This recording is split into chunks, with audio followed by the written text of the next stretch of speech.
Okay, welcome everybody. This is the final Small Business Impact webinar being delivered by Ku-ring-gai Council with support from the New South Wales Government as part of Small Business Month. Today we're hearing from Sarah Berry, who is going to be talking about the 2 things to never do on social media when it comes to your business. Now, I've been in this space for a number of years, and social media has been a big issue for small business. There's a lot of confusion about what you should and shouldn't be doing, with the types of platforms you should be using. So hopefully Sarah will be able to cut through some of the noise and give you some really useful insights into what you can be doing and the things that you shouldn't be doing. So I won't take any more of your time, Sarah. We've got till 11 o'clock. I will hand over to you. Again, everybody, Q&A in the Q&A box, observation and comments in the chat box. Sarah, over to you. I'm also happy, Will, if people have got questions as we're going, Yep. I'm happy to kind of answer them as we go through so that there's context around what we're talking about. I must admit, and I've been listening to James's session prior to this, and I know, you know, we become talking heads, and I love my sessions to be interactive. Okay. So I'm really happy for people to just shoot their questions in as we go. Sure. Well, I'll keep an eye on that for you, Sarah, and I'll just butt in when the question comes through and interrupt you at an appropriate time. Magic. Thank you. Wonderful. And if you're putting a question in, obviously context is something that's really, really important in relation to your business in order to advise you correctly. But anyway, without any further ado, 2 things to never do on social media when it comes to your business. And thank you to Ku-ring-gai Council for having Realise Business, and also to the New South Wales Government for funding Small Business Month. Okay, so this is not going to work. Okay, so my name is Sarah Berry and I am a Realise Business Advisor. I have worked in marketing and communications for over 3 decades now. I actually started in advertising and have worked pretty much in every profession since then, across retail, food and beverage, and professional services. And a very, very diverse range of clients. So my key role at Realise Business as an advisor, I am a marketing strategist, business advisor and coach, and really work to be your sounding board. And a large portion of my work is being an accountability partner, so having someone to check in with on a regular basis to keep you on track. My real goal, my reason for existence, my raison d'être, is I want to teach you how to sharpen your strategy, really tighten your focus, increase your reach, and grow your business. So the most important thing I work to do in my coaching sessions is really to give you and build your marketing capability. I believe that every business owner really needs to have marketing in the DNA of their business. So I create an environment where I'm helping you to build your capability and not your dependency. So I really am about helping you to make sense of everything that you need to do in relation to growing your business. And then the goal is for you to then take that clarity, set your goals, be more confident in your business, and really flourish. Okay, so 2 things never to do on social media. The first one is don't just sell. So the goal is to really enrich your followers' lives. And I think this is kind of like a little bit of a switch that's going on in a lot of small business owners' heads at the moment. You know, where we were with social media 5 years ago to where we are now is a very, very different playing field. As most of you are finding probably that are active on social media, and I'm not sure who I'm talking to in terms of audience at this point, but those of you that are active will know that your organic, which is your unpaid reach, is really, really dropping massively. So Facebook, Instagram, LinkedIn even as well now, more so, are all platforms where it's paid to play. So the goal of social media now is to really enrich your followers' lives. So don't just use it to sell. The other thing not to do on social media, sorry, frog in my throat, hold on. beg your pardon, don't post content that does not engage with your audience and community. So what you want to do is really be relevant and create messaging and posts that resonates with your audience. And that will then get you awareness. And I'm going to unpack this. I'm a big fan of frameworks. I think the easiest way for people to remember things is to have a framework to work towards. So in order to make this clearer for you, and by all means take a screenshot of this so that you have got a really nice little process to work towards when you're thinking about what you're doing with your social media. It's actually funny, I presented this at the beginning of the week, and there's a couple of my clients that were in the session, and I obviously follow most of my clients on their socials, and I've actually noticed them starting to use some of these things already, so which is really encouraging for me. So by all means, use this framework, and I'm going to talk you quickly through it now. So awareness, the first thing that you've got to be doing on your platform is really grabbing the attention of your audience and creating a strong first impression. So, you know, bright colors and things that have high impact to stop people scrolling in the feed is really what you're shooting for them there. The best way really to get awareness is to know your client. I was talking earlier about having messages that resonate and what I call cut through, like they really, you know, you read something and you think, oh God, that person really understands my problem or understands who I am. That's what you're aiming for. So I always kind of do this, oh, you know, they get me. So when you're doing any kind of social media, spend some time. I'm a big whiteboard fan. I've got one here and one down here. And I'm constantly working. I've got about 3 or 4 buyer personas that I work on, and I'm always thinking about how I can improve my dialogue with that person. So be really conscious of that. Secondly, in your funnel, so you know, your normal funnel, is engagement. So the prospect is now aware of your brand, and it's up to you to now really nurture them, engage with them, and be memorable. And sometimes that is just a case of keeping on showing up, right? So, you know, minimum of maybe 3 or 4 posts per week. I know there's some businesses that do 1 a day, which is great, but really you should be looking to post at least 3 or 4 times a week. And that is a way that you can constantly be popping up in the feed and engaging with your prospect. And also really, really important in this is, and this breaks my heart when I see it, if people are engaging with your content, reply.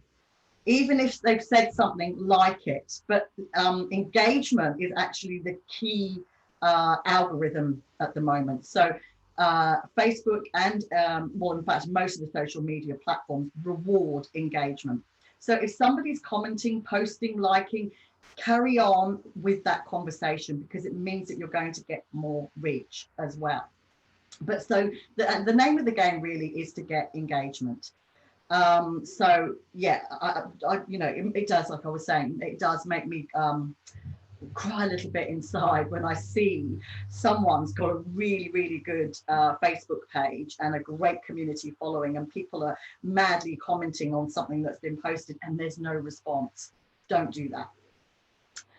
Next down in the funnel is acquisition. So this is the crucial part for us as business owners, and really kind of where we jumped on social media, certainly as small businesses to start with, because this was our free lunch. Not that it lasted very long, and they never do, right?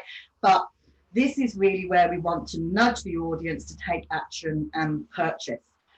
So with that in mind, you really need to be thinking clearly about what it is that you're going to offer, whether it be a more low priced product to actually, or service to get people into your business, and using a low priced product or service to then upsell them, or maybe it's a free email, white paper, worksheet, something like that. All those things work really well. Webinars, free webinars, workshops, some of those sorts of things. So that actually is your product ladder, which I have written about within my own business at Marketing Sense. So you can actually have a look at that on my website. So that's how to create a product ladder. That's a really, really important part of overall strategy, but not necessarily social media. The next part in this is loyalty.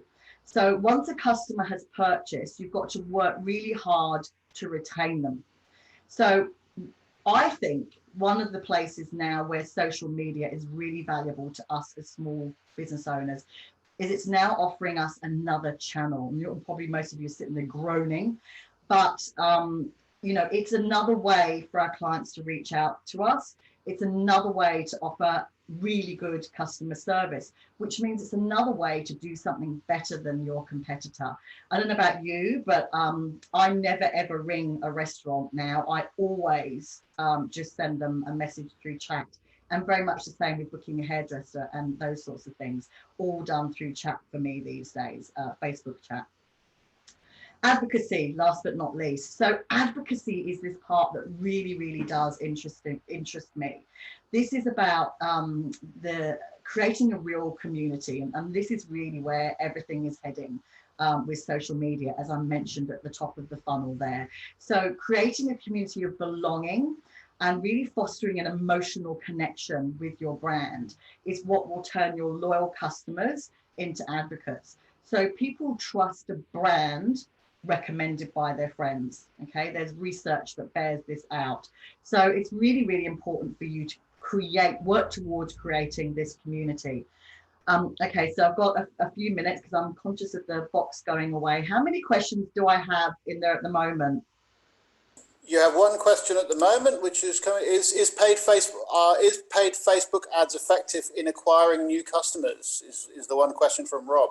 Okay, it is, yes. We actually do have someone who is a specialist at Realize Business, Jessica. She is someone that, the first thing that you need to do when you're looking at Facebook paid, and I should say this is probably more focused on unpaid, but in paid advertising on Facebook, you do need to have an actual funnel, which looks very much like this, except we call it, it's slightly different language around it. So it's tofu, top of the funnel, middle of the funnel, and bottom of the funnel. And you need to kind of have, as you can see through this, different types of content at different phases in the funnel. So you've got two ways of marketing or advertising or doing paid on Facebook. One obviously is the boost, which it went out of vogue, but it's come back into vogue again because people are now just boosting posts just to be seen by their own followers, right? So that's something like a mix of organic and boosting posts is very much the trend at the moment. But if you actually want to look at acquisition, not engagement, you need to be set up in Campaign Manager and putting together an actual campaign. Going back to Jessica can actually do an assessment of you and your industry and determine what we call your ROAS, which is your return on ad spend. So before you do anything, if you're going to spend, I mean, this is the thing with social, with paid social, really you're going to be looking at a decent campaign, depending on, you know, your customer and what your acquisition is. You're going to be looking at, you know, at least $2,000-3,000. So it's not small fry anymore, unless you're doing the boost for engagement, in which case you could be doing, you know, maybe $20-25 or something like that. But fundamentally, that's why I recommend catching up with Jessica and go and looking at your return on ad spend to see that you're actually going to make a return on investment. One of the things I talk about all the time as a marketer is understanding the lifetime value of your client. And if you understand the lifetime value of your client, it makes understanding your return on investment and advertising generally much easier to understand. So marketing is an investment, not as a cost. It's a really important thing to kind of wrap your head around. Okay, so just moving on, unpacking this a little bit more. So awareness is all about creating a strong first impression. You need to establish yourself as an authority in your area. And this is really where you need to grab the attention, as I mentioned before, and you need to know your ideal customer. So this is where many of you would have seen this before. And I've got clients that I've worked with that I've gone to them and said, you need to do this. I actually have a worksheet that I give my clients to work through, which actually ends up being a brand statement we work on together. And this is a core part of what you do. And often I'll have clients that become like, oh, I don't really want to do that. Oh my God, I can't, I hate, I'm looking at this and stuff. Please just make an attempt to do this. Even if you just start and you can't finish it, book in to see me. As you would have heard through other sessions, you can access a Realised Business Advisor free of charge for 4 hours. So this is something we can do together for free, and I'm a consummate professional. I'd be happy to help you, but please make the effort in doing this part. So this is really demographics and psychographics, and earlier I was doing this, you know, this little movement. This is about how you're going to really create communication that resonates and is relevant. Okay, so this is an example of some really good awareness, brightly coloured, something that's a little bit left of field. Why are those lemons in that egg box? And this was for breast cancer awareness, and it was the Know Your Lemons campaign. And this really creates a really good, strong first impression. And it's, you know, a pretty difficult subject, really. So it's something that was a difficult topic, made visually engaging. The imagery is quickly identified, and it catches the eye when people are going through the feed. Another way of getting good awareness is through collaboration.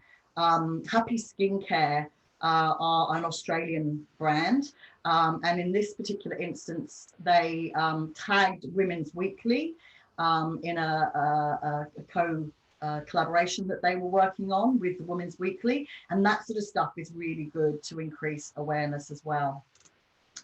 Okay, so the next one in here is engagement. As I've already mentioned, we are seeing a massive decline in organic reach. So if you've been managing a Facebook business page over the past few years, you will have noticed a drop.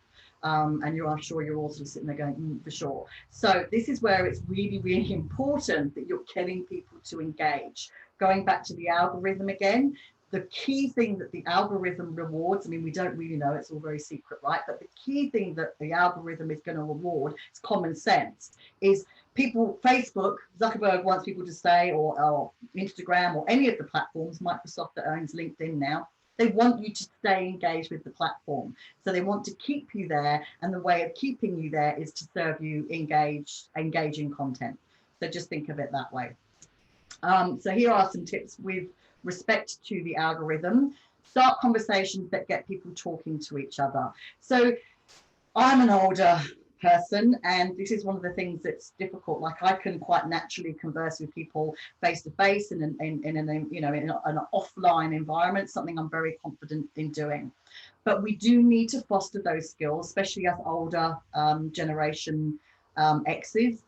And some of the boomers that are owning small business, we have to kind of get used to having conversations online. And the only way I can suggest that you start that is to start, okay? Just do it. Find your tone of voice and just roll stuff out and get used to actually interacting and having conversations and talking online.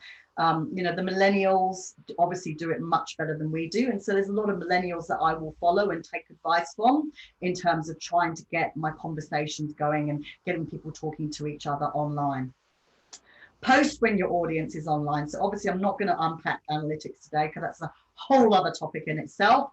But you can have a look actually on your phone at your Instagram, Facebook, and LinkedIn is very good in terms of showing you number of views and some of those sorts of things. So go back and check your analytics and see when people are seeing your content. Never post content that will get you downranked. So that's just going to be just link bait and some of that sort of stuff, which obviously came about as a result of Cambridge Analytica, the whole fake news thing. So you would have seen, I hated it. There was a phase where all you ever saw was link bait. A lot of that has gone again now. So you don't want to be doing that sort of style. Video, I haven't spoken about video. Video really is the #1 algorithm, the best thing to be doing for algorithms on any platform at the moment. So I really recommend that you post quality videos longer than 3 minutes. Also doing Facebook Lives, Instagram Lives, some of those sorts of things are really valuable at the moment as well. And the other thing too is I mentioned earlier, posting often and consistently. So with businesses, that I work with, they go into a flurry of posting and post every day or 3 times a day and then stop. You can't do that. The whole point of this is that the algorithm as well, you need to be showing up consistently, getting that engagement and what we call priming the algorithm. So it's looking at you going, hey, this is really interesting content. And then you serve up whatever it is that you're looking to sell. Sarah, can I just ask you a quick question? So Connie's just asked why videos longer than 3 minutes. That's the first question. That's just I guess, the general rule of thumb that's come from the analytics. I think it does depend. At one point, it was actually 40 seconds as well. So I think that's just a rule of thumb. I think rather make the idea that it's got to be longer than that. The point is that short and snappy is better than long. To get your point across, and usually have just one message that you're conveying. It's something like that, if that answers your question. But at the end of the day, test and experiment, because it depends based on your audience, what you're selling, and some of those sorts of things. Hope that answers the question. And Margaret, on that, do you need professionals to do the videos? No, actually, I've got a segment that I come to. I can't remember, I've chopped this down, so I can't remember whether it's in there or not. But there are a couple of apps. There's a lot of apps nowadays that you can use. I normally recommend one called Biteable, because they're actually based in their Australian startup, going back maybe 5 or 6 years ago. That's a platform that is really easy to access and does little animations and stuff for you. There are actually ones like Loomly, I think, or Loomly or something like that, that can actually create content from your blogs as well, which I have used, like I'll use on my social media. So I think again, it depends on what you're trying to achieve. Like I did a visibility mission last year, because I knew that I needed to get myself in front of the camera on social media. And so I did 7 days and 7 videos, and I just did to camera like this. And it's just a really good way of getting your face on film, getting people to see you, see how you talk, how knowledgeable you are, and some of those sorts of things. So I think a mixture of both is nice. Okay, and I guess it depends on your target audience as well. And quick one from Rob. I was told to do short videos less than 1 minute so that the video will play automatically. I don't know if they play automatically anymore, do they? I thought they'd switched that off. Sorry, Rob. I'm not sure about that. I'd have to look into that one and get back to you. But yes, I must admit, I was probably last year saying 40 seconds to 1 minute. Right. Where it was at. But that number has come from some more recent research. And this is the thing with this. It is forever changing. And that's what I say. Sometimes, it's, what's the word I'm looking for? When you overthink things. What you need to do a little bit with this is just get in there and try. And don't be frightened, Can you just quickly tell us those app names again? Connie missed that. The app. Biteable. The app names, for Biteable, and I think it was Loomly or something like that was the one that blogs from. I'd have to look that up. Visible, you said. Biteable, as in bite. Okay, Biteable, everybody. Okay, I'll let you get back. I'll let you. Once you've got another quick question, let's just come through. No. Okay, I'll leave you to get back on with it. Sorry to interrupt. No, that's all good. I'm just looking up to see. It was a while ago since I used it. Wave is the other one that's really easy. Lumen 5, Lumen 5. I've actually used that myself, and it actually takes your blogs and makes them into videos. So it kind of puts music on there, and then you go in and add photographs. So there's lots and lots and lots of different apps that you can look at to help you to make video content. But like I said, even like I'm doing here now, shooting a Zoom, going live on Facebook, just doing some of these. I often will have a script behind me. So I've actually got 2 computers. So behind me here on this screen, I've got 2 screens behind me. So you can actually have like a queue that will give you the points that you're talking to. But I think I actually hired a visibility coach last year because I was kind of, afraid of, I'm quite used to talking in front of people, but online is a different thing because you don't have that interaction so much. So, make it something you're going to do, make it an objective in your business to be more visible. And even if you're just doing them, just starting initially, when you're out and about on your personal profile, just to get used to talking. I do a lot of talking to myself, first time of madness, right? But I do a lot of talking to myself in practicing what I'm going to say before I actually jump on and do something. Conscious of time, moving on, engagement. So sneak peeks. Sneak peeks work really, really well for engagement. People love a sneak peek. Who doesn't like to see behind the scenes or think that they're seeing something before somebody else is? So the sneak peek is always great. Obviously looking at happy skincare again, asking for engagement, asking questions and providing answers that are constantly asked really helps to engage the audience in social media. So I'll often go through clients when we're talking about social media scheduling and content and all those pillars and all those sorts of things, and we'll talk about your FAQs, your frequently asked questions. You may actually already have them on your blog. Repurpose them for your social media. It doesn't need to be hard. Okay, so the next one is acquisition. So this is the important one where I was talking about where you want to have some free stuff. So you might look at having an e-book or a blog that you're going to direct people to. And this is about giving them the nudge over to your website. Also, a good thing to have is the Facebook pixel. So then you can retarget, going back to Rob's question, I think it was, in relation to paid advertising. That helps you really get some good targeting if you've got the pixel. So moving forward, talking at 100 miles an hour now, acquisition. So this is a good example of acquisition. The loyalty. So obviously we all know that it costs 3 to 10 times less to keep a customer than it is to acquire a new one. So work hard once you've got the customers to keep them loyal by using your platforms. And that was, as I always said to you before, talking, engaging, getting a two-way conversation going. And millennials in particular love this. They want to interact with your brand. They want to tell you about what they think you should be doing next in terms of offerings for your products and services. So welcome that via your social media. One of the things I would say with your the loyalty aspect of things is it's really, really important generally for branding to turn up the same way on all of your different platforms. So this is my business. So you can see here my Facebook, my Instagram, my LinkedIn business and my LinkedIn profile. So you need to, it's really clear that I am the same person across all of the platforms. So this helps with your engagement. This helps obviously with your professional branding. This helps to strengthen your brand recall and really eliminates any kind of confusion, which is really easy done when we're spending time online. We whiz around online so quickly. So these sorts of things, having a strong brand identity and replicating it across is critical.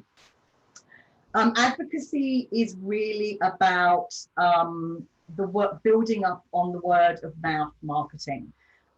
Again, I've written a blog on this that you're able to access on my website, but this is really all about kind of knowing that people buy from businesses that they know, like, and trust, and everyone buys from their friends, like, so.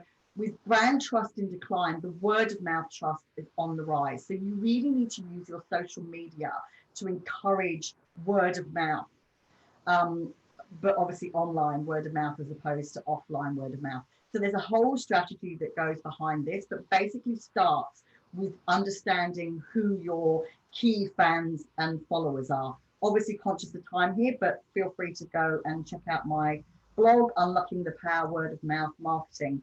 Glossier, if you want to see a business, and this was a startup American business, Emily Weiss started Glossier, I can't think how many years ago, a few years ago now, and everything about her brand was taking on board what her fans and followers wanted. Going back to those millennials, they love to say, well, we can't find this in the market, or can you offer us this?